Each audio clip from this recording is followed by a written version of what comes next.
लेकिन प्रशांत जी, क्या आपको नहीं लगता कि एक मामला जिसको लेकर विवाद खड़ा हो चुका हो, एक मामला जिसमें नाइंसाफी के आरोप लग रहे हो, एक मामला जिसमें जांच को लेकर सवाल खड़े हो रहे हो, उसमें आनन फानन में शव को जला दिया जाना, ये और सवाल खड़ा करता है कि कुछ ऐसा था शायद जिसको छुपाने की कोशिश की जा रही थी।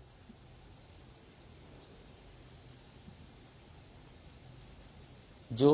पीड़िता मृतका का जो पोस्टमार्टम हुआ है वो उत्तर प्रदेश के बाहर दिल्ली में हुआ है और एक पैनल ऑफ डॉक्टर्स के द्वारा किया गया है, जिसके परिणाम अभी वहाँ से प्राप्त होने शेष हैं,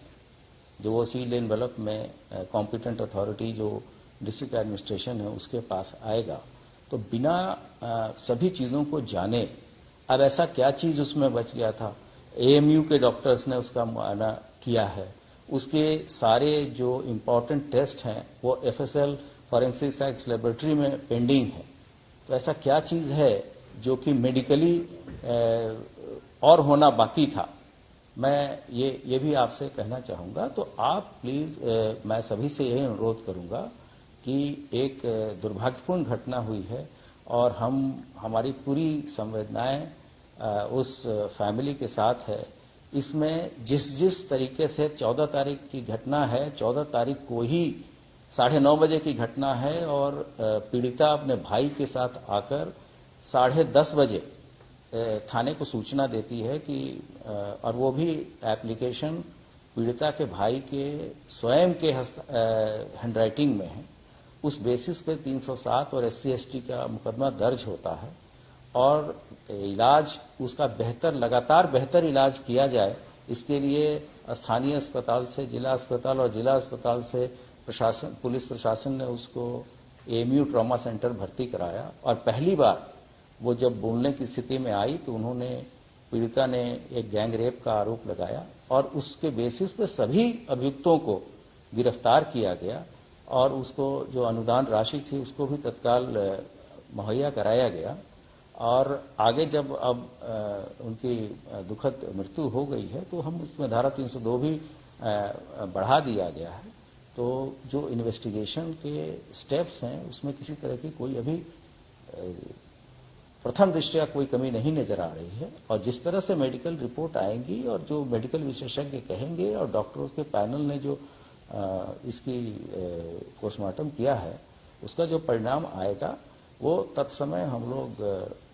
मीडिया के साथ भी शेयर करेंगे और उसके हिसाब से कार्रवाई भी करेंगे। प्रशांत जी, आप ये कह रहे हैं कि जब तक वो लड़की बोलने की स्थिति में नहीं आई उनके परिवार की तरफ से रेप की कोई शिकायत नहीं थी।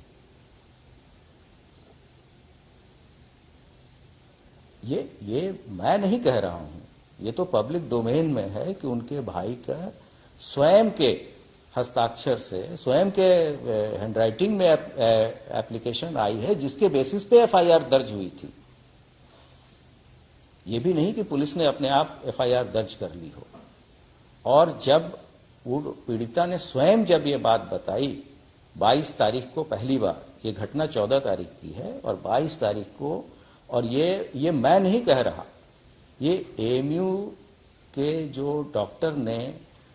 मेडिकल दिया है जब वो उनकी शिफ्टिंग दिल्ली हो रही थी उसमें उन्होंने स्पष्ट लिख के दिया है कि किसी भी स्टेज पर पीड़िता ने अपने साथ सेक्सुअल असॉल्ट की बातें नहीं स्वीकारी है। पहली बार उन्होंने 22 तारीख को यह बात बताई। लेकिन आप ये कह रहे हैं कि पुलिस ने बेहतर व्यवस्था के लिए उनको एएमयू शिफ्ट किया ताकि अच्छा इलाज मिल सके, लेकिन पुलिस ऐसी बेहतर व्यवस्था नहीं कर सकती थी कि शव कुछ घंटे और रखा जा सके और सूर्योदय होने के बाद उसका संस्कार किया जा सके। मैंने आपको स्पष्ट बताया कि ये